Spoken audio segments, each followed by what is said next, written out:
Imagine a lonely stretch of Route 66 where a motorcycle bursts into flames and a chance encounter ignites a journey no one saw coming. He's a small-town mechanic with a heart of gold. She's a mysterious biker hiding a billion-dollar secret. What happens when kindness meets danger and two lost souls find each other in the fire? Stick around. This is a story of love, courage, and the magic that happens when you least expect it. If you're new here, hit that subscribe button. It's free, and it means you won't miss a single twist of this incredible ride. The sun hung low over Route 66, a ribbon of asphalt cutting through the endless amber plains of the American Midwest. It was late afternoon, the kind of golden hour that painted everything in a soft, forgiving light, perfect for masking the weariness of a long day. Caleb Wheeler, Cal to anyone who knew him, eased his battered pickup truck along the empty stretch, the engine rumbling like an old friend who'd seen too many miles. At 35, Cal was a man of quiet habits, his hands stained with grease, his hazel eyes carrying a depth that spoke of dreams deferred. The dusty toolbox in the truck bed rattled with every bump, a reminder of the life he'd built in Dusty Hollow, a speck of a town clinging to the edge of nowhere. He was humming an old Johnny Cash tune, letting the wind whip through the open window when a sharp pop pierced the stillness. His foot eased off the gas, and his eyes narrowed as a plume of black smoke rose from the roadside ahead. "Well, hell," he muttered, pulling the truck over with a practiced flick of the wheel. Through the haze, he saw it, a sleek black motorcycle, its chrome glinting in the dying light, flames licking up from the engine like a beast waking from a nap. And then he saw her. She was a vision, one that didn't belong on this lonely stretch of highway. A woman, maybe 28, with long chestnut hair spilling over a leather jacket, stood wrestling with the bike, a look of fierce determination on her face. She was beautiful, not in the polished way of magazine covers, but in the raw, untamed way of someone who'd faced the world head-on. She swatted at the flames with her jacket, cursing under her breath, her voice carrying a lilt that didn't quite match the desperation of the moment. Cal didn't hesitate. He grabbed the ancient fire extinguisher from under his seat, a relic he'd kept more out of habit than hope, and leapt from the truck. "Hey, step back!" he called, striding toward her with the calm urgency of a man who'd fixed more emergencies than he cared to count. She spun around, startled, her green eyes locking onto his for a split second before she obeyed, stumbling back onto the dry grass. The extinguisher coughed to life with a hiss, and Cal doused the flames in a cloud of white foam. The acrid smell of burning rubber filling the air.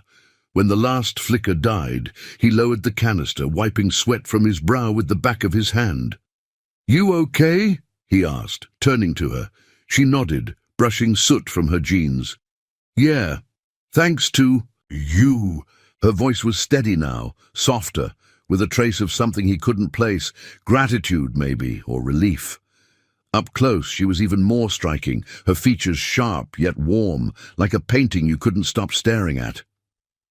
"I thought I'd lost her for good," she said, glancing at the bike with a mix of affection and frustration. "Her?"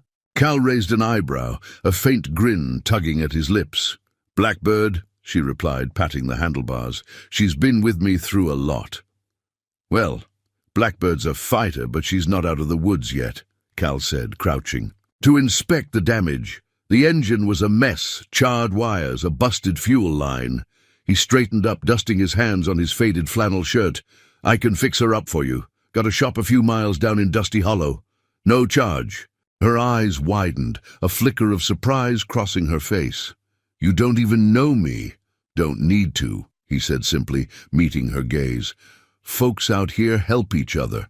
That's how it works." She studied him for a moment, as if weighing his words against some unseen scale. Then she smiled, a small, genuine curve of her lips that lit up her face like the first star in a twilight sky. "I'm Eve," she said, extending a hand. "Evelyn, really, but Eve's fine." Cal Wheeler, he replied, taking her hand. Her grip was firm, her skin cool despite the heat of the day. Something about her, maybe the way she held herself or the quiet strength in her eyes, stirred a curiosity in him he hadn't felt in years. "You're a mechanic?" she asked, nodding toward his truck. "Born and raised," he said with a chuckle. "My dad used to say I came out of the womb with a wrench in my hand. Come on, I'll tow Blackbird back. You can ride with me if you don't mind the mess." Eve hesitated, glancing at the motorcycle, like it was a lifeline she wasn't ready to let go of. Then she nodded. "All right, lead the way, Cal Wheeler." As they hooked the bike to the truck's hitch, Cal couldn't shake the feeling that this wasn't just another roadside rescue. Eve moved with a grace that didn't fit the chaos of the moment, and her silence carried a weight he couldn't decipher. Who was she, really? A drifter passing through? A runaway, with a story she wasn't ready to tell? He pushed the questions aside, focusing on the task at hand, but a spark of something, hope maybe, flickered in his chest. The drive back to Dusty Hollow was quiet at first, the hum of the engine filling the space between them. Then Eve broke the silence. "You always this quick to help strangers?" Cal kept his eyes on the road, a faint smile playing on his lips. "My mom raised me to believe kindness doesn't need a reason. She'd say it's the one thing you can give away and still keep." Eve turned to look at him, her expression softening. "She sounds like a wise woman." "She was," Cal said, his voice dropping a notch. "Gone 3 years now, but she's still the voice in my head most days." Eve didn't reply right away, but he felt her gaze linger, warm and searching. The truck rolled into Dusty Hollow. As the last light faded from the sky, the sleepy town glowing faintly under a scattering of stars, Cal pulled up to his shop, a weathered building with a sign that read "Wheeler's Garage," and cut the engine. "Here we are," he said, stepping out. "Home, sweet home." Eve climbed down, her boots crunching on the gravel. She looked at the garage, then back at him, a question in her eyes she didn't voice. "Thanks, Cal," she said instead, "for everything." "Don't mention it," he replied, unhooking the bike. "Let's get Blackbird inside. We'll figure out the rest tomorrow." As they wheeled the motorcycle through the door, the night settled around them, thick with the promise of something unspoken. Cal didn't know it yet, but the woman standing beside him was about to turn his world upside down, and he was about to do the same for her. The fluorescent lights buzzed faintly overhead as Cal wheeled Blackbird into the heart of Wheeler's garage. The air smelled of oil and metal, a comforting blend that had been his sanctuary since he was a boy, trailing after his father with a socket wrench too big for his hands. Now at 35, the garage was more than a livelihood. It was a refuge from a world that had taken too much and given too little. He parked the motorcycle beside a workbench cluttered with tools, then turned to Eve, who stood near the door, her silhouette framed by the dim glow of the street lamp outside. "Welcome to my castle," Cal said with a wry smile, wiping his hands on a rag that had seen better days. "Not much, but it gets the job done." Eve stepped forward, her boots echoing softly on the concrete floor. She ran a finger along the edge of a dusty shelf, her eyes tracing the space with a curiosity that felt almost personal. "It's honest," she said, her voice low but clear. "You don't see that much anymore," Cal chuckled, tossing the rag onto the bench. "Honest's about all I've got. You thirsty? I've got water, coffee, or—" He paused, rummaging in a mini fridge tucked in the corner. "One very questionable beer that's been here since the 4th of July. Water's fine," Eve replied, her lips twitching into a half-smile that softened the sharpness of her features. She took the bottle he offered, their fingers brushing for a fleeting second. The contact sent a jolt through Cal, not electric, but warm, like the first sip of coffee on a cold morning. He pulled back, busying himself with inspecting Blackbird, to hide the flush creeping up his neck. "So," he said, crouching beside the bike, "what's a gal like you doing out on Route 66 with a machine like this? You don't strike me as the Sunday rider type." Eve leaned against the workbench, cradling the water bottle. "I like the road," she said simply. "The wind, the quiet, it's freeing." She hesitated, as if weighing how much more to give away, then added, "I've been riding for a while now." "Just me and Blackbird." Cal nodded, peering at the charred fuel line. "Sounds lonely." "Sometimes," she admitted, her gaze drifting to the floor. "But it's better than where I was." The words hung between them, heavy with unspoken history. Cal wanted to press, to ask where was, but something in her tone, a quiet ache, told him to let it lie. Instead, he straightened up, brushing his hands on his jeans. "Well, you're here now, and Blackbird's in good hands. I'll need a day or two to fix her up. Parts are tricky to come by for a beauty like this." Eve's eyes flicked to the bike, then back to him. "You sure about the no-charge thing? I can pay. I don't like owing people." "You don't owe me a damn thing," Cal said, his voice firm but kind. "I fix what's broken, that's what I do. Call it a habit." She studied him again, that same searching look from the roadside, like she was trying to solve a puzzle, with pieces missing.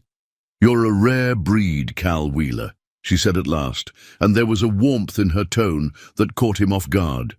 He shrugged, turning to grab a wrench to cover the sudden tightness in his chest. Just a guy with a toolbox and too much time on his hands. But as he said it, he felt the lie. Time was the one thing he didn't have enough of. Not since his mom passed, leaving him alone with the ghosts of Dusty Hollow. They worked in companionable silence for a while, Cal tinkering with the bike, while Eve watched, occasionally handing him a tool when he pointed. She moved with an ease that surprised him, like she'd spent time around engines before, though she didn't say as much. The quiet stretched, broken only by the clink of metal and the hum of the lights, until Eve spoke again. "Your mom," she said, her voice tentative. "She taught you to help people like this?" Cal paused, the wrench still in his hand. He didn't talk about his mom much, not because it hurt, but because it felt too big to fit into words. "Yeah," he said finally, setting the tool down. "She was the kind who'd give you her last dollar and then figure out how to stretch a loaf of bread for a week. Cancer took her 3 years back. Took my dad a decade before that in a wreck out on 66. Guess I'm still trying to live up to them." Eve's face softened, and for a moment he thought she might reach out. She didn't, but her eyes held his with a gentleness that felt like a touch. "I'm sorry," she said. "They sound like good people." "The best," Cal replied, his throat tight. He cleared it, forcing a grin. "What about you? Got folks wondering where you are?" Her expression flickered, something dark and fleeting, like a cloud passing over the sun. "Not anymore," she said, and the finality in her voice shut the door on that line of questions.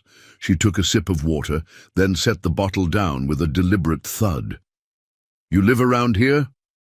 "Upstairs," Cal said, jerking a thumb toward a narrow staircase in the corner. "Not exactly a penthouse, but it's home. You got a place to crash tonight?" Eve hesitated, her fingers tightening around the bottle. "I was planning to ride on, find a motel or something." "Not much out there this time of night," he said, glancing at the clock. "Nearly 9. There's a cot in the back if you want it. Clean, I promise. Beats sleeping on the side of the road." She opened her mouth, likely to protest, but then closed it, nodding instead. "Thanks, Cal. Really. Don't mention it," he said, heading toward the back to fetch a blanket. As he rummaged in a storage closet, he heard her footsteps behind him, light but steady. He turned, handing her the blanket, a faded quilt his mom had made years ago, and pointed to a small room off the garage. "It's not fancy, but it'll do." Eve took the quilt, her fingers brushing the worn fabric with a reverence that surprised him. "It's perfect," she said, and the sincerity in her voice hit him square in the chest. He left her to settle in, climbing the stairs to his own cramped apartment above the shop. The night was still, the only sound the faint creak of the building settling. But as he lay in bed, staring at the cracked ceiling, Cal couldn't shake the feeling that Eve Marshall was more than a stranded biker. There was a story behind those. Green eyes, a big one, and for reasons he couldn't name, he wanted to hear it. Downstairs, Eve lay on the cot, clutching the quilt. Her own thoughts a tangle of gratitude and secrets she wasn't ready to unravel. The garage was quiet, but something had shifted in the air, a spark waiting to catch. The morning sun crept through the smudged windows of Wheeler's garage, casting long shadows across the concrete floor. Cal woke early, as he always did, the familiar ache in his back a reminder of too many nights on a lumpy mattress. Downstairs, the air was still, save for the faint hum of the refrigerator and the soft rustle of movement from the back room. Eve was awake. He could hear her, quiet footsteps, the creak of the cot, and for a moment he stood at the top of the stairs, wondering what it meant to have someone else in his space after so long alone. He descended slowly, his boots heavy on the wooden steps, and found her standing by Blackbird, her fingers tracing the curve of the handlebars. She'd pulled her hair into a loose braid, and in the morning light she looked younger, softer, though that air of mystery still clung to her like a second skin. "Morning," Cal said, his voice gravelly from sleep. Eve glanced up, her green eyes catching the light. "Morning. Hope I didn't wake you." "Nah," he said, crossing to the coffee pot in the corner. "I'm up with the birds most days. Coffee?" "Please," she replied, offering a small smile that felt like a truce between strangers. He poured 2 mugs, handing her one, and they stood there, the warmth of the ceramic seeping into their hands as the silence stretched. Cal took a sip, then nodded toward the bike. "Got a plan for her today. Need to order a new fuel line, but I can patch her up enough to run. You in a hurry to get somewhere?" Eve hesitated, her gaze dropping to the mug. "Not really," she said almost too casually. "I've got time." He raised an eyebrow but didn't push. Instead, he set his coffee down and grabbed a toolbox, settling beside Blackbird with the ease of a man who'd spent half his life under engines. "All right then, let's see what we can do." They fell into a rhythm, much like the night before. Cal working, Eve watching, occasionally handing him a tool when he grunted a request. But today there was a shift. She asked questions, small ones at first, about spark plugs and carburetors, her voice laced with a curiosity that hinted at more than passing interest. "You ever ride?" he asked, glancing up from the tangle of wires. "Since I was a kid," she said, a flicker of nostalgia crossing her face. "My uncle had a Harley, taught me on back roads up north, said it was the closest thing to flying without leaving the ground." Cal grinned, wiping grease from his hands. "He wasn't wrong. I wanted to fly once. Real flying, I mean, planes. Signed up for lessons when I was 19, but life had other plans." "What happened?" Eve asked, leaning forward slightly, her mug forgotten on the bench. He shrugged, but the weight of the memory pressed down on him. "Dad died in a crash out on 66. Drunk driver took him out. Mom got sick not long after. Someone had to keep the shop going, pay the bills. Dreams don't mean much when the people you love need you." Eve's expression softened, a quiet understanding passing between them. "You gave up a lot." "Didn't feel like giving up at the time," he said, his voice steady but low. "Just felt like the right thing to do." She nodded, and for a moment they sat with that truth, the garage a cocoon around them. Then she surprised him. "I get it," she said, her tone almost confessional. "Running towards something or away from it doesn't always look like you expect." Cal looked at her, really looked, and saw the cracks in her armor, tiny fractures that hinted at a story she wasn't ready to tell. "What are you running from, Eve?" he asked, the question slipping out before he could stop it. Her breath caught, and she turned away, staring at Blackbird like it held the answer. "It's not running," she said finally. "It's searching for something real." He didn't press, though the urge burned in his chest. Instead, he stood, brushing his hands on his jeans. "Well, you're here now. That's real enough. For today, come on, let's take a break. I owe you breakfast." She followed him out to the truck, the morning air crisp and laced with the scent of prairie grass. They drove to Millie's Diner, a weathered joint on the edge of Dusty Hollow, where the coffee was strong and the pancakes were legendary. Millie herself, a stout woman in her 60s with a smoker's rasp, greeted Cal with a familiar nod. "Who's this?" she asked, eyeing Eve with the curiosity of a small-town gatekeeper. "Eve," Cal said, sliding into a booth. "Her bike broke down. I'm fixing it." Millie raised an eyebrow, setting down 2 menus. "You're a saint, Cal Wheeler. Don't let him fool you, hun. He's got a heart bigger than his head." Eve smiled, a real one this time, and Cal felt a flush creep up his neck again. They ordered pancakes for him, eggs for her, and as Millie shuffled off, Eve leaned back, studying him. "She's right, you know. You're kind of a unicorn out here." "Just a guy who likes pancakes," he said, deflecting with a grin. But her words stuck, stirring something he hadn't felt in years, a flicker of pride, maybe, or hope.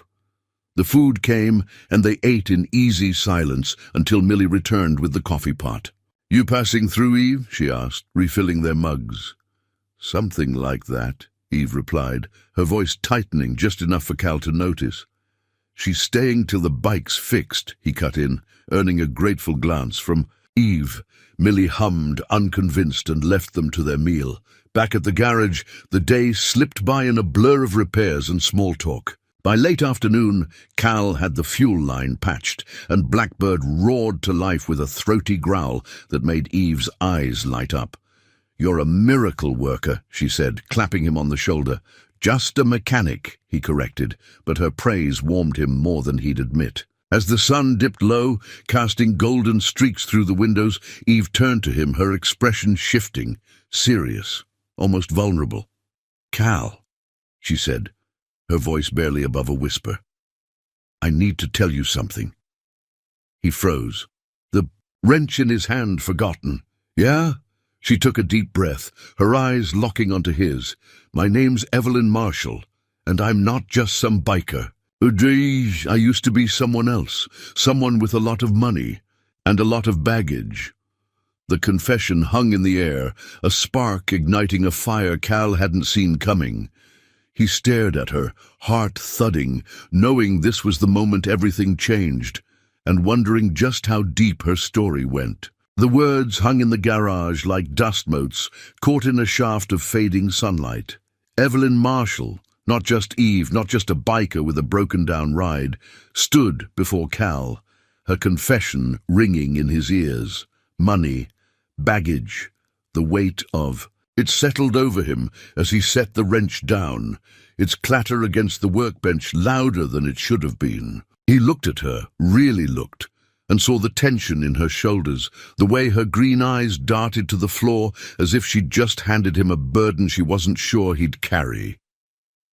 "Money and baggage," Cal repeated, his voice steady but laced with curiosity.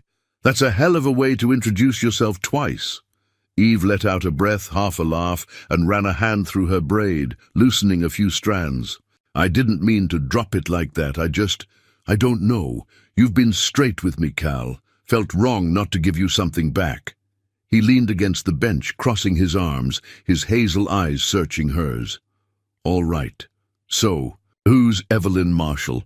The real one, not the one standing here with grease on her jeans." She hesitated, then stepped closer to Blackbird, resting a hand on the seat like it was an anchor. "Evelyn Marshall is a name tied to a fortune I didn't earn. My dad built a tech empire out west. Silicon Valley stuff, software, apps, things that made him a billionaire before I was out of high school. When he died 5 years ago, it all fell to me. The money, the company, the expectations. I ran it for a while, tried to anyway, but it wasn't me." Cal tilted his head, piecing it together. "So you traded boardrooms for back roads?" "Something like that," she said, a faint smile tugging at her lips. I sold my shares. I kept enough to live on and hit the road. People think money solves everything, but it weighed me down. I wanted to feel light again, real. He nodded, understanding more than he expected to. And the baggage? Her smile faded, and she looked away, out the window where the prairie stretched endless and gold under the setting sun. The baggage is what I left behind, a life I didn't fit into, people who wanted me to be someone I'm not. I've been, writing ever since, trying to figure out who I am when the world isn't watching. Cal let that sink in, the quiet stretching between them like the horizon outside. He'd known she was running from something. Hell, he'd felt it the moment he saw her on Route 66. But this, a billionaire's daughter shedding her skin, it was a bigger story than he'd bargained for, yet it didn't change how he saw her. Not really. She was still Eve, the woman who'd fought a fire with her jacket, who'd handed him a wrench like she belonged here. You don't have to carry it alone, you know, he said finally, his voice soft but firm. The baggage. I mean, not saying I've got all the answers, but I've hauled my share of heavy stuff. She turned back to him, her eyes shimmering with something, gratitude maybe, or relief. You're too good, Cal Wheeler, you know that? Nah, he said, brushing it off with a grin. Just stubborn. Come on, sun's going down. Let's get out of here for a bit. He led her outside, grabbing a couple of old camp chairs from the garage and setting them up behind the shop where a patch of prairie grass met the edge of town. The sky was ablaze with pinks and oranges, the kind of sunset that made you believe in second chances. They sat, the silence between them. Comfortable now, the weight of her words settling into something they could both hold. Mom used to bring me out here, Cal said after a while, his voice low as the evening breeze rustled the grass. After Dad died, she'd sit me down with a thermos of hot chocolate and tell me the world was still good, even when it didn't. Feel like it. Said the prairie had a way of whispering hope if you listened. Eve tilted her head, watching him. Did you believe her? Most days, he admitted. Some days it's harder, but sitting here... Yeah, I can hear it. She smiled, a real one that reached her eyes and leaned back in her chair. I like that, whispering hope. I could use some of that. They sat there as the colors bled into dusk, the stars winking awake one by one. Cal felt a pull toward her. Not just the pull of a pretty face, but something deeper, like two souls brushing edges in the dark. He didn't know her whole story yet, but he wanted to, and that scared him a little, because wanting anything after so long felt like waking up a part of himself he'd buried with his parents. Then came the surprise.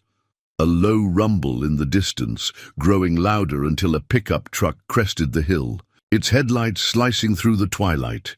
Cal squinted, recognizing the beat-up Chevy that belonged to Tommy Ruiz, a local kid who'd been his shadow since he was 12. Now 19, Tommy worked odd jobs around town, his wiry frame and quick grin, a fixture in Dusty Hollow. The truck rolled to a stop, and Tommy hopped out, his dark hair a mess under a backward cap. Cal, been looking for you, man. Millie said you'd be here. He paused, spotting Eve, and his grin widened. Whoa, didn't know you had company. Tommy, this is Eve, Cal said, standing. Her bike's in the shop. Eve, this is Tommy, my unofficial apprentice. Hey, Tommy said, tipping his cap with exaggerated charm. Nice to meet you. Cal's the best, you know. Fixed my mom's car last month for free when she couldn't pay. Eve smiled, glancing at Cal. I'm starting to see a pattern. Cal waved it off, but Tommy wasn't done. Got a problem? And though old man Jenkins blew a tire out by the creek and he's stuck, needs a tow. I'd do it, but my rig's in the shop, alternator's shot. Cal sighed, running a hand through his hair. All right, I'll grab the tow truck. Eve, you... Good here? I'll come, she said, standing before he could argue. I've got nothing else going on, and I owe you one.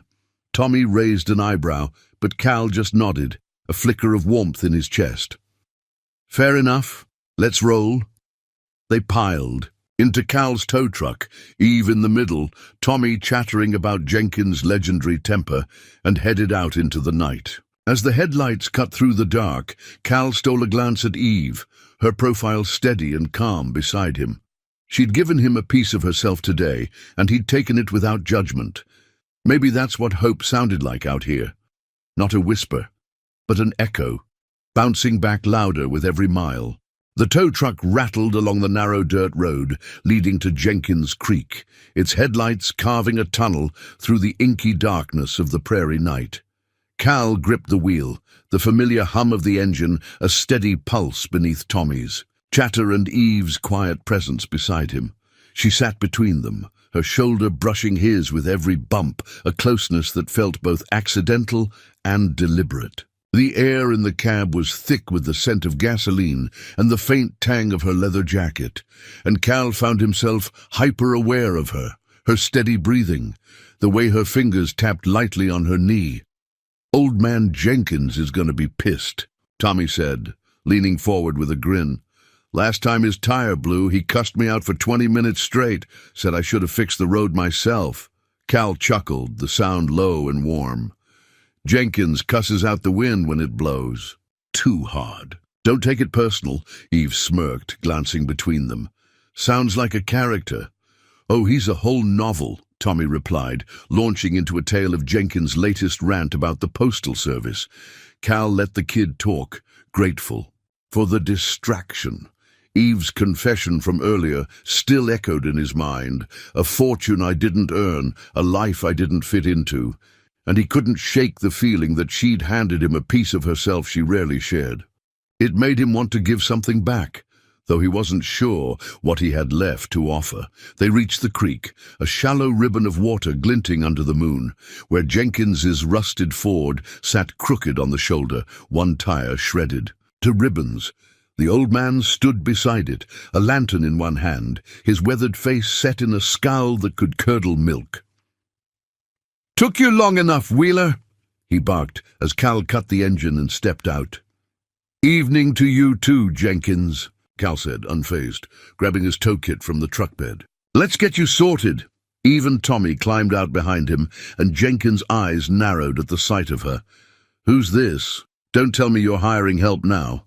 "She's a friend," Cal said, keeping it simple. "Eve, meet. Miss Jenkins. Miss Eve's just along for the ride."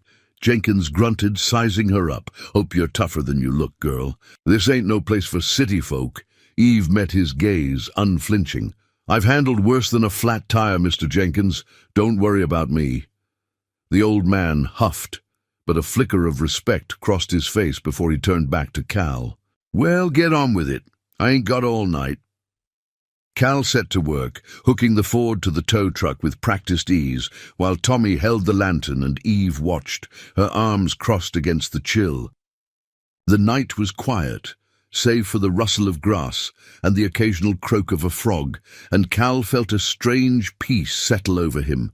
3 people in his orbit, each carrying their own weight, yet here they were, sharing it for a moment. As he tightened the tow chain, Eve stepped closer, her voice low. "You're good at this, fixing things, people." He glanced up, caught off guard by the softness in her tone. "Just doing what I know," he said, but her words lingered, stirring a warmth he hadn't felt in years. The job done, Jenkins climbed into the cab with a grumble, muttering about the cost of tires, while Cal drove them back to town.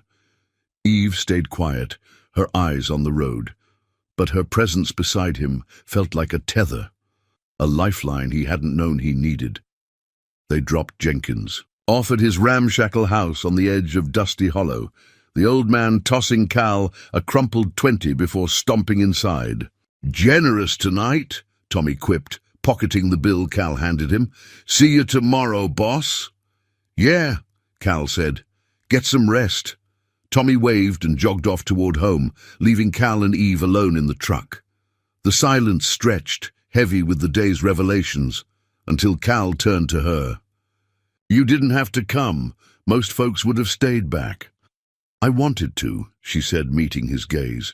You make it look easy, helping people. I'm not used to that. He shrugged, starting the engine.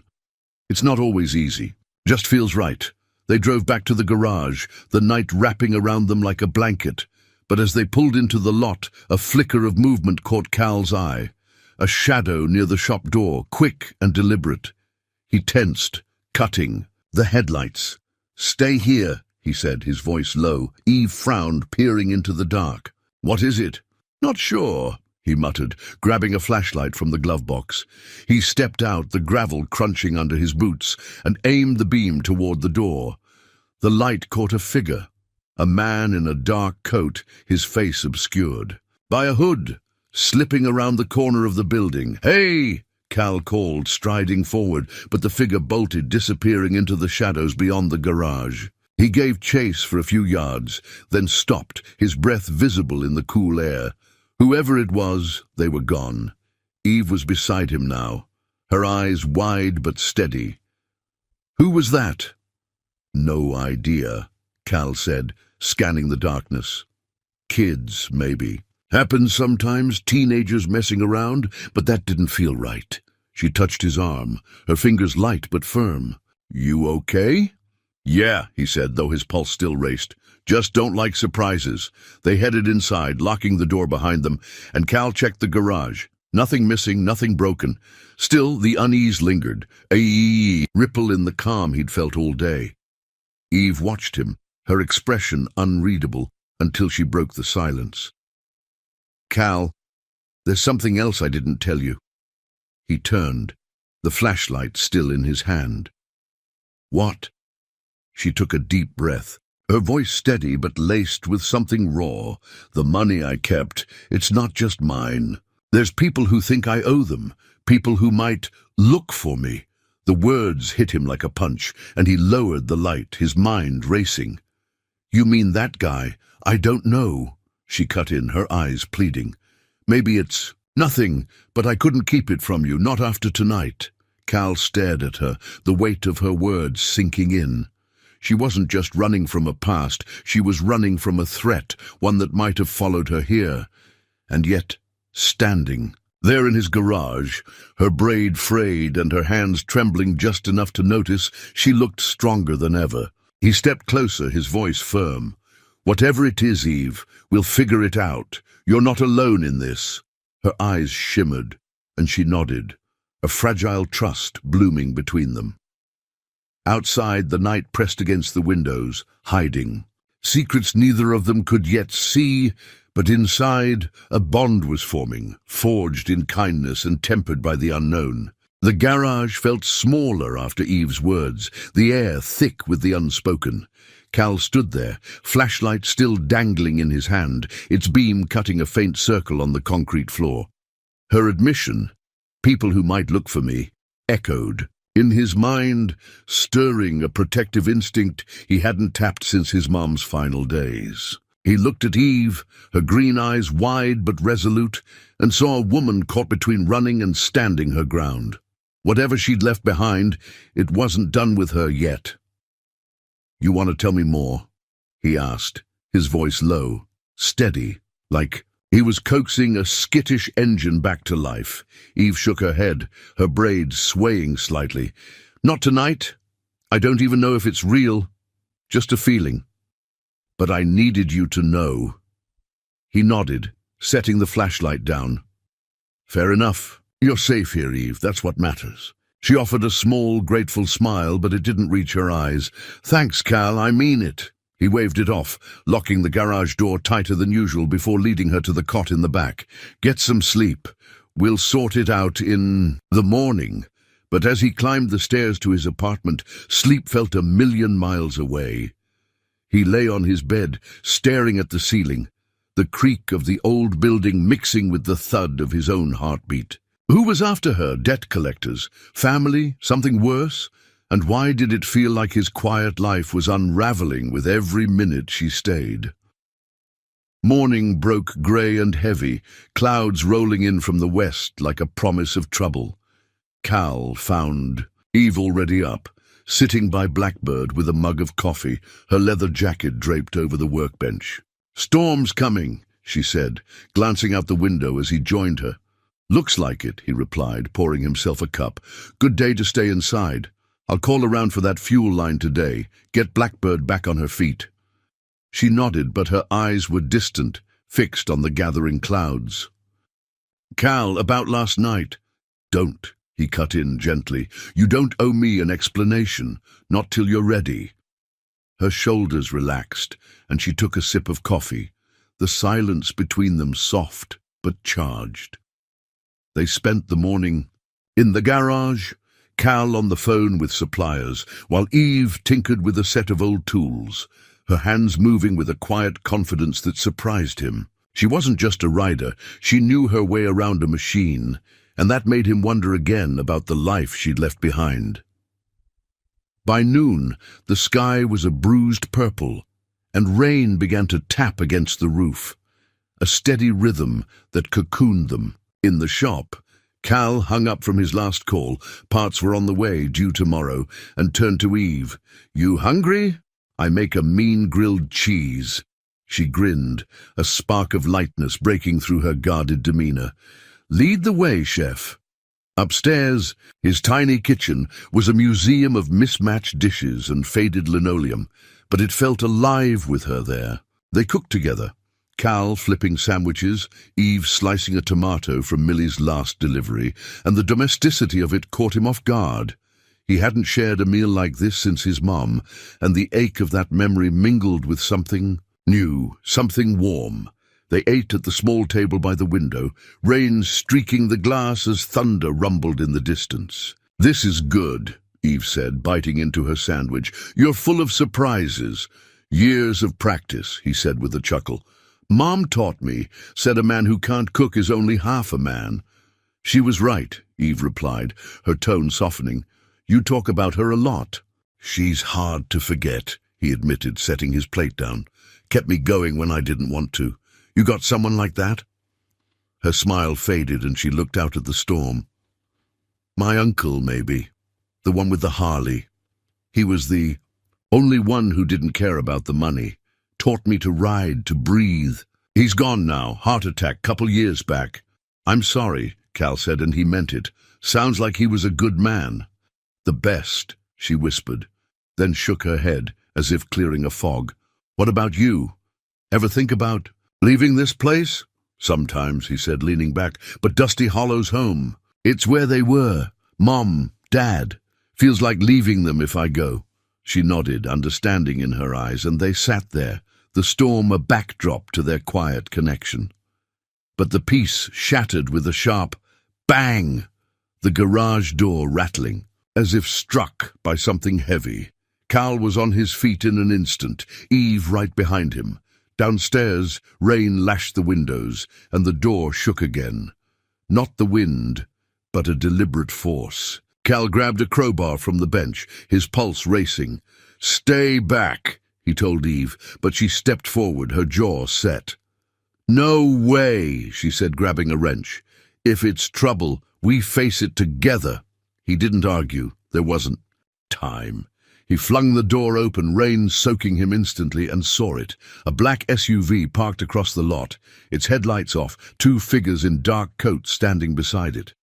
One held a tire iron, the other a phone, their faces shadowed by hoods. "Hey!" Cal shouted, stepping into the storm, crowbar raised. "What the hell do you want?" The figures froze, then bolted for the SUV as thunder cracked overhead.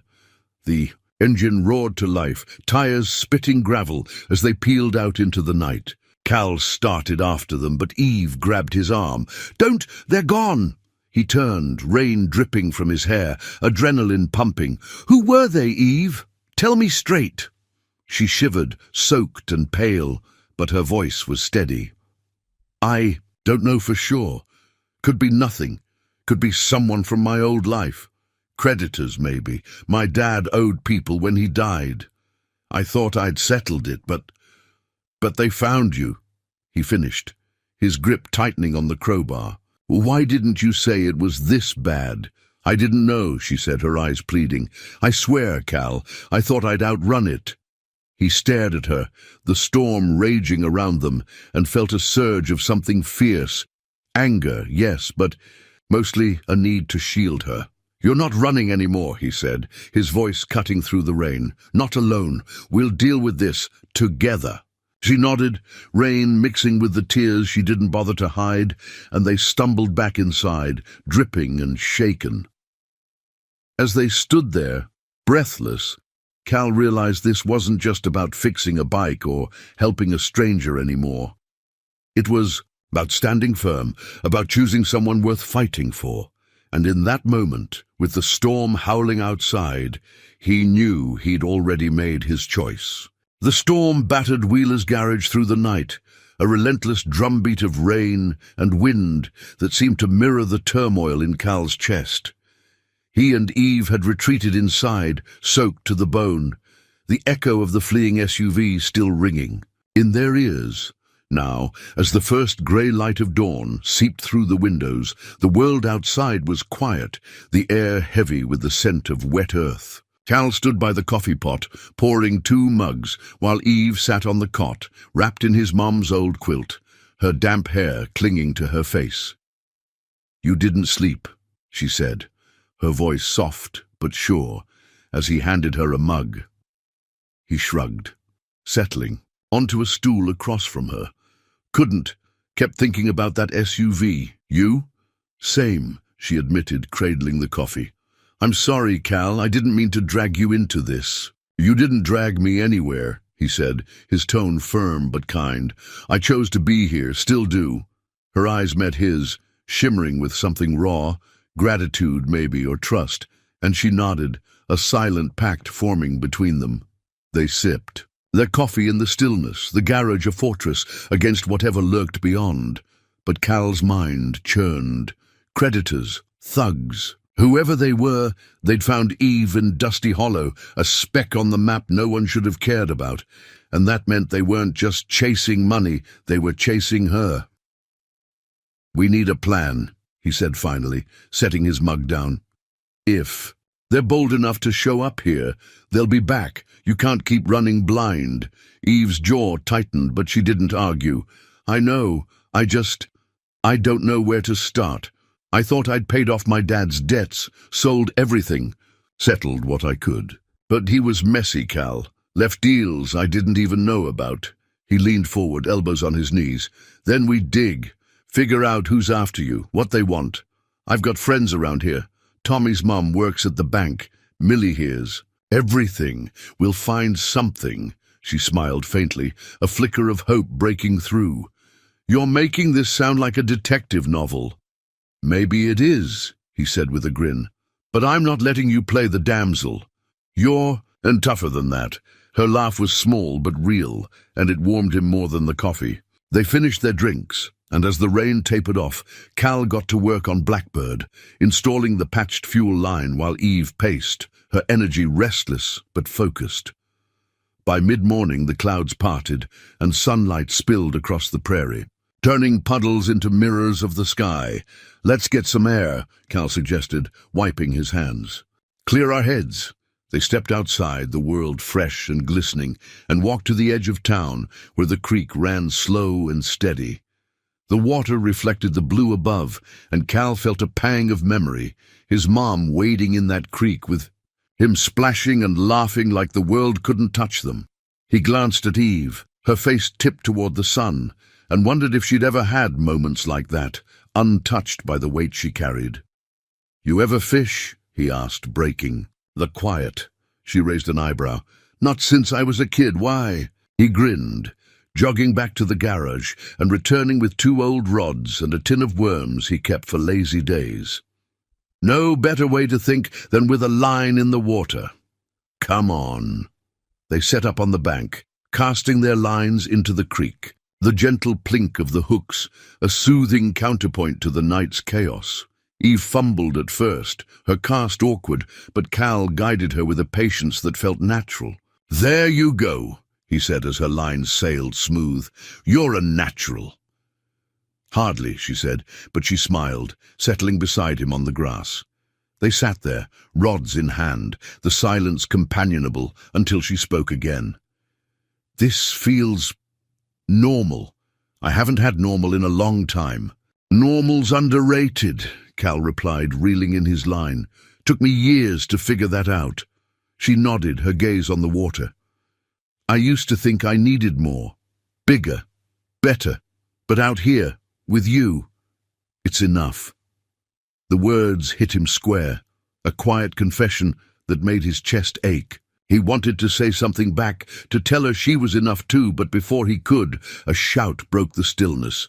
Tommy, sprinting toward them from the road, his cap askew. "Cal! Eve!" he panted, skidding to a stop. "You gotta see this."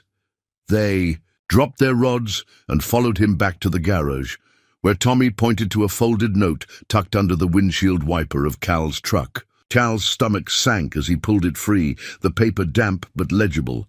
In sharp, blocky letters it read, "Evelyn Marshall, we know where you are. Pay up or we come back." Eve's face drained of color, her hands curling into fists. They were... "Here, while we were gone." Cal crumpled the note, anger flaring hot and fast. "Bastards, they're playing games." Tommy shifted, uneasy. "I saw a black car peel out when I was coming over. Didn't think much of it till now. What's going on, Cal?" "Trouble from Eve's past," he said, keeping it short. "Tommy, do me a favor. Tell your mom to check the bank records. Anything tied to Marshall Tech. Debts, loans, whatever she can find. Discreetly." Tommy nodded, wide-eyed but determined. "Got it. You okay, Eve?" "I will be," she said, her voice steady despite the tremor in her hands. "Thanks, Tommy." He took off, leaving them alone with the note and the weight it carried. Cal turned to Eve, his jaw tight. "This ends now. We're not waiting for them to come back. We're taking the fight to them." She blinked, startled. "Cal, you don't have to—" "I do," he cut in, stepping closer. "You're not just some stranger I pulled off the road anymore. You're here, with me, and I'm not letting anyone hurt you, not while I've got breath in me." Her eyes searched his, and then she did something unexpected. She reached out, her hand finding his, her fingers cold but firm. "Okay," she whispered. "Together." He squeezed her hand, the contact grounding them both, and in that moment the fear gave way to something stronger. Resolve, trust, a spark that had been building since that first flame on Route 66. The sun climbed higher, bathing Dusty Hollow in light, and Cal knew this was more than a rescue now. It was a stand, a promise, and maybe, just maybe, a chance at something he'd stopped believing in long ago. The sun hung high over Dusty Hollow, its light piercing the last of the storm's haze, but the warmth couldn't touch the chill that lingered in Cal's gut. He stood in the garage, the crumpled note from the windshield still clenched in his fist, its sharp edges digging into his palm. Eve paced beside Blackbird, her boots scuffing the concrete, her face a mask of determination tinged with fear.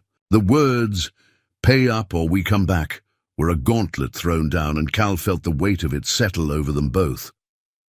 "We need to move fast," he said, tossing the note onto the workbench. "They know this place now.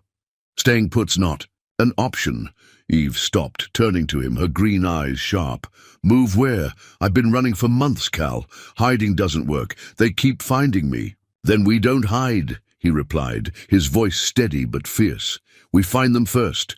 Figure out who they are, what they want, and end this." She stared at him, a flicker of doubt crossing her face, but it softened into something else. Trust, maybe, or hope. "You really think we can?" "I know we can," he said, stepping closer. "You're not alone anymore, Eve. We've got people here, Tommy, Millie, folks who'll back us up, and I'm not letting some shadows in a black SUV dictate your life." Her lips parted, then closed, and she nodded, a resolve settling over her like armor. "Okay. Where do we start?" Cal grabbed his phone, dialing Tommy's number. "With what we've got, Tommy's mom might have something by now. Let's see what she's dug up." The call connected, and Tommy's voice crackled through, breathless. "Cal, was just about to call you. Mom's got a lead, some old loan. Tied to Marshall Tech. Big one, too. Says it's flagged with a collections agency out of Chicago. Shady as hell." "Chicago," Cal repeated, glancing at Eve. Her face tightened, a shadow of recognition passing over it. What's the agency? North Lake Recovery, Tommy said. Mom says they're known for strong-arm stuff. Harassment, threats. You think that's who's after Eve? Sounds like it, Cal said, his jaw clenching. Thanks, Tommy. Tell your mom to keep it quiet. We don't want this spreading. On it, Tommy replied, then hesitated. You need me there? Not yet, Cal said. Stay with your mom. We'll holler if we need backup. He hung up, turning to Eve. North Lake Recovery. Ring any bells? She exhaled, running, a hand through her hair. Maybe. Dad had dealings in Chicago, big investors, shady ones. I thought I'd cleared it all when I sold out, but if they're still coming, it's personal now. Personal or not, they're breaking laws. Cal said, harassment's no joke, we can use that. Eve nodded, but her eyes were distant, lost in a memory she didn't share. Cal let it be, focusing instead on the next step. We'll head to Millie's, he said. She's got ears everywhere. Might have heard something about strangers in town. They grabbed their jackets and drove the short distance to the diner, the truck's engine a low growl against the quiet afternoon. Millie's was half full, the lunchtime crowd a mix of regulars nursing coffee and pie. Millie spotted them from behind the counter, her sharp eyes narrowing as they slid into a booth. You two look like you've seen a ghost, she said, setting down 2 mugs without asking. What's up? Cal leaned in, keeping his voice low. Trouble, Millie. Someone's after Eve. Left a note last night, been sniffing around. You hear anything about strangers lately? Millie's face hardened, her smoker's rasp dropping. To a whisper. Heard a couple rough types were at the gas station yesterday. Out-of-towners, fancy car. Asked about a woman on a bike. Didn't think much of it till now. Eve tensed beside him, her fingers tightening around the mug. What did they look like? Tall, mean mugs, Millie said. One had a scar on his cheek, real ugly. Didn't stick around long. Paid cash and peeled out. Sounds like... guys, Cal said, his mind racing. Thanks, Millie. Keep it under your hat, all right? Always do, she replied, tapping the counter before heading back to the kitchen. Eve stared into her coffee, her voice barely audible. They're closer than I thought. They're sloppy too, Cal said, his tone firm, asking around. A small town. That's a mistake. We've got the upper hand here. She looked up, a spark of defiance in her eyes. What's the play? We go to them, he said, the idea taking shape as he spoke. Chicago's a haul, but if we can track North Lake down, confront them on their turf, legal or not, they'll back off. I've got a buddy up there, ex-cop. He'll know how to handle this. Eve blinked, startled. You'd go all the way? To Chicago for me? For us, he corrected, meeting her gaze. This isn't just your fight anymore. Her breath hitched, and for a moment the diner faded, the clatter of plates, the hum of voices, leaving just the 2 of them. Then came the surprise. The bell above the door jingled, and Tommy burst in, his face flushed with urgency. Cal, he panted, sliding into the booth. You're not going to believe this. Mom found more. That loan? It's not just debt. There's a lien on some property Marshall Tech owned, a warehouse. And get this, it's still in Eve's name. Eve's eyes widened, her mug clattering to the table. What? I sold everything. I made sure of it. Looks like you missed. On, Tommy said, pulling a crumpled printout from his pocket. North Lake's claiming it's collateral. They're saying you owe $10 million or they take it. And they're not waiting for paperwork. Cal snatched the paper, scanning the details. A derelict warehouse on Chicago's south side, tied to a loan Eve's father had buried in shell companies. $10 million, he muttered. That's why they're desperate. This isn't just harassment, it's a shakedown. Eve pressed a hand to her forehead, reeling. I didn't know. Dad never told me. We'll fix it, Cal said, his voice cutting through her panic. We've got proof now, something to fight with. We head to Chicago, find that warehouse, and shut this down, legal or otherwise. She looked at him, fear giving way to determination. You're crazy, you know that? Crazy's my specialty, he said with a grin, and Tommy laughed, breaking the tension. Count me in, Tommy said. Mom's pissed they're messing with you. She's ready to call the feds herself. Let's hold off on the feds, Cal said. We've got this. For now. As they huddled over the printout, plotting their next move, Cal felt a surge of purpose he hadn't known since his parents' days. An electric certainty that this was right. Eve reached for his hand under the table, her fingers threading through his, and he squeezed back a silent vow. The road ahead was uncertain, but for the first time in years, he wasn't walking it alone. And neither was she. The road to Chicago stretched out like a taut wire, humming with tension beneath the tires of Cal's pickup truck. He drove with one hand on the wheel, the other resting on the gear shift, his eyes flicking between the highway and Eve beside him. She sat with the printout from Tommy's mom crumpled in her lap, her face set in a mix of resolve and unease. Behind them, Blackbird was strapped to the truck bed, its sleek frame a silent witness to the journey they'd begun on Route 66. Tommy had stayed back in Dusty Hollow, tasked with keeping Millie and his mum updated, but his eager good luck still echoed in Cal's ears. They'd left at dawn, the prairie fading into a blur of green and gold as they chased the answers that waited 300 miles north. Cal's buddy, Ray, an ex-cop turned private investigator, had agreed to meet them at a diner on Chicago's south side, near the warehouse tied to Eve's name. The plan was simple: find the property, dig into North Lake Recovery's claim, and confront them with whatever leverage they could muster. Simple, but not easy. Cal felt it in his bones. This wasn't just about a debt anymore. It was about Eve reclaiming her life, and him standing beside her to make it happen. "You're quiet," he said, breaking the hum of the engine after an hour of silence. Eve glanced at him, her green eyes catching the morning light. "Just thinking. About Dad, mostly.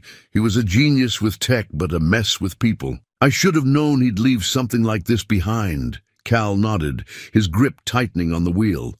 "Folks don't always see the messes they make till it's too late. Doesn't mean you're stuck cleaning it up forever." She smiled, faintly, a flicker of warmth in the storm of her thoughts. "You sound like you've got experience." "More than I'd like," he admitted, his voice softening. "Mom used to say every mess is a chance to build something better. Took me a while to believe her." "I believe her," Eve said, her tone quiet but sure. "And you." The words settled over him like a balm, easing the knot in his chest. He reached over, resting his hand on hers for a moment, and she didn't pull away.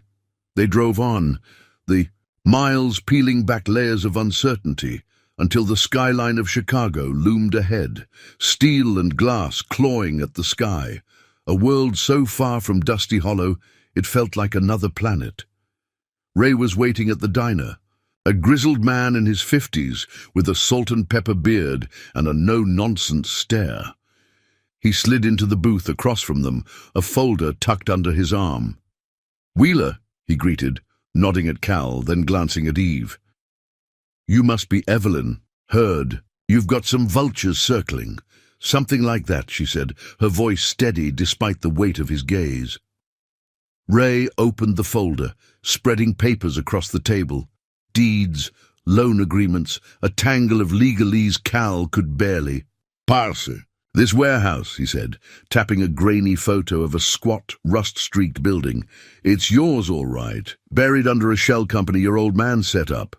North Lake's got a lien on it, 10 million like your kid said. But here's the kicker. It's not just a debt. That place is sitting on land zoned for redevelopment, worth triple that if they flip it." Eve's breath caught, her hands clenching the table's edge. "Triple? They're not after the money, they're after the property." "Exactly," Ray said, leaning back. "They're banking on you folding, signing it over to settle." A classic strong-arm play. Cal's jaw tightened, anger simmering low and hot. "So they've been chasing her across the country for a damn real estate grab."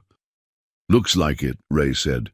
"I've got contacts at the precinct, old buddies, who owe me. They can pull records, see if North Lake's got a rap sheet we can use. Harassment's one thing, extortion's another." "Do it," Cal said, his voice firm. "We're not letting them win." Ray nodded, jotting a note, then slid the folder to Eve. "You're the key here, Evelyn. You ready to fight?" She met his eyes, then Cal's, and nodded. Yeah, we're done running. They left the diner with a plan. Ray would dig deeper while Cal and Eve scoped the warehouse, gathering proof it was still hers. The drive to the south side was tense, the city's pulse a stark contrast to the prairie's stillness. The warehouse loomed at the end of a potholed street, its windows boarded, its walls tagged with graffiti. Cal parked a block away, scanning the area. Quiet, he muttered. Too quiet. Eve grabbed a flashlight from the glove box, her jaw set. Let's go. They slipped inside through a broken door, the air stale and thick with dust. The space was cavernous, littered with rusted machinery and forgotten crates. But it wasn't. Empty, footsteps echoed, sharp, deliberate, and Cal spun, shoving Eve behind a stack of boxes. Two men emerged from the shadows, one with a scar on his cheek, the other hefting a crowbar. Millie's description flashed in Cal's mind. Tall, mean mugs. And his blood ran cold. Well, Scarface said, his voice a low growl. Evelyn Marshall. Thought you'd show eventually. Eve stepped out, her flashlight steady, despite the tremor in her voice. This is my property. You've got no right here. You owe us, Crowbar snapped, advancing. 10 million, or this place. Pick fast. Cal moved in front of her, his fists clenched. She's not picking anything. You're done threatening her. Scarface laughed, a harsh bark, but before he could reply, sirens wailed in the distance, close, closing fast. The men froze, exchanging a glance, then bolted for a side exit as red and blue lights flashed through the windows. Cal grabbed Eve's arm, pulling her back as cops swarmed in. Ray's contacts right on time. Stay down, Cal whispered, shielding her as the chaos unfolded. The men didn't get far. Handcuffs clicked, voices barked orders, and within minutes it was over. Ray strode in, a grim smile on his face. Caught 'em trespassing. Got warrants out for extortion, too. North Lake's finished. Eve sagged. Against Cal, relief washing over her. It's done, almost, Ray said. Warehouse is yours. Sell it, keep it, whatever. You're free. She turned to Cal, tears brimming but not falling. You did this. We did this, he corrected, his voice thick. Together. As the cops cleared out, Cal pulled her close, her head resting against his chest. The warehouse stood silent now, a relic of a past she'd conquered. Outside, the city buzzed, but in that moment it was just them, two souls who'd faced the fire and walked out stronger, hand in hand. The sun dipped low over Route 66, painting the prairie in hues of amber and rose as Cal's truck rolled back into Dusty Hollow. The journey from Chicago had been quiet, the weight of the warehouse showdown settling into a gentle peace between him and Eve. Blackbird rode securely in the truck bed, her engine patched but her spirit unbroken, a mirror of the woman who'd claimed her. Cal stole a glance at Eve, her face bathed in the soft light, her green eyes reflecting a calm he hadn't seen before. They'd faced the fire together, and now the horizon felt wide open, full of promise. He pulled into the garage lot, cutting, the engine as the familiar silhouette of Wheeler's garage loomed ahead. Tommy was there, leaning against the doorframe with a grin, Millie beside him holding a thermos that Cal knew held her famous hot chocolate. Heard you took down the bad guys, Tommy called, jogging over as they climbed out. Mum's been bragging all day, says she's a hero for finding that lean. She is, Eve said, her voice warm with gratitude. And you, Tommy. Thank you. Millie stepped forward, pressing the thermos into Eve's hands. You're one of us now, hun. Heroes get cocoa. Cal, you're lucky I saved you some.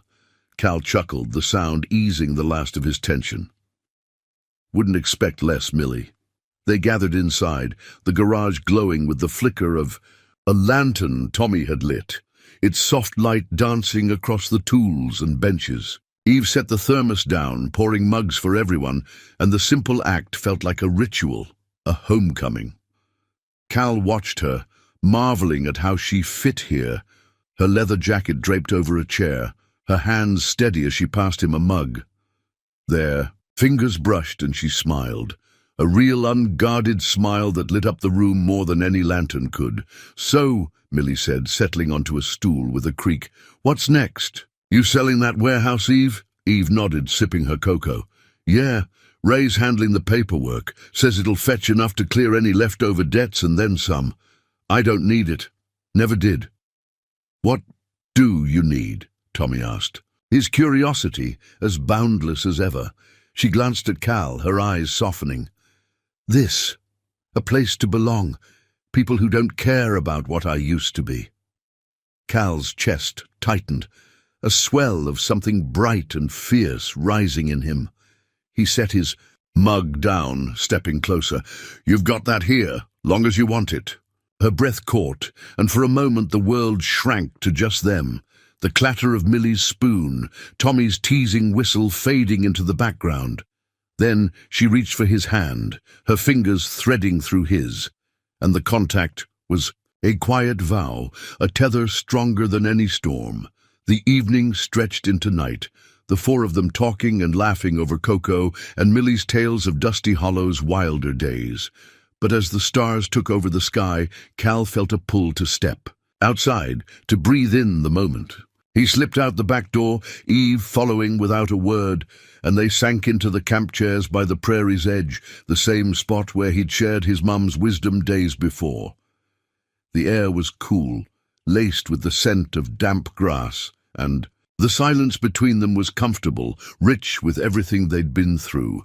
Eve tilted her head back, staring at the constellations. "You ever think about how small we are out here?" she asked, her voice low. "Sometimes," Cal said, leaning back beside her. "But then I figure it's not about being big. It's about what you do with the space you've got."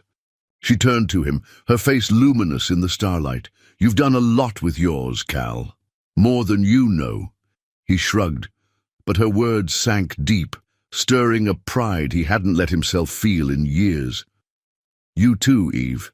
That fire on the road. It wasn't just Blackbird burning, it was you breaking free."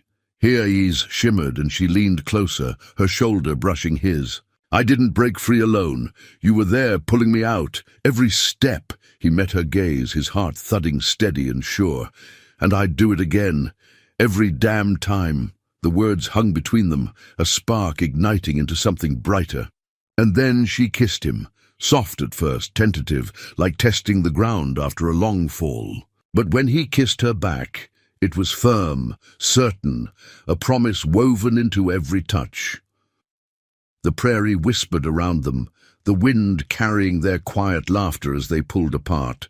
Foreheads resting together, breaths mingling in the cool night. "I'm staying," she said, her voice a whisper against his skin. "Here with you, if that's okay." "Okay?" he echoed, grinning. "It's more than okay. It's right." They sat there, wrapped in each other and the vastness of the night, until the lantern light from the garage beckoned them back. Inside, Tommy had unearthed an old radio, its crackly tunes filling the space with a warmth that matched the cocoa. Millie clapped her hands, declaring it a celebration, and they danced, awkwardly at first, then freely, Tommy spinning Millie while Cal pulled Eve into his arms. As the music played, Cal felt the ghosts of his past, his parents, the lonely years, soften into something gentle, a backdrop to the life he was building now. Eve laughed in his embrace, her head tipping back, and he saw a woman who'd shed her burdens, who'd found her place not in wealth or escape, but in the messy, beautiful reality of Dusty Hollow. Later, when Millie and Tommy headed home, Cal and Eve climbed into the truck bed, lying beside Blackbird under a blanket of stars. The motorcycle gleamed faintly, a symbol of their beginning, and Cal traced circles on Eve's hand as she nestled against him. "You saved me, you know," she murmured, her voice sleepy but sure. "Not just from them, from myself." He pressed, a kiss to her forehead, his heart full. "You saved me too, gave me something to fight for." She smiled, her eyes drifting shut, and as the night deepened, Cal looked out at the horizon. Endless, open, alive with possibility. His mom's voice echoed in his mind. Kindness doesn't need a reason. He'd given it freely that day on Route 66, never expecting it to lead here, to love, to home, to a future he could feel in his bones. The stars watched over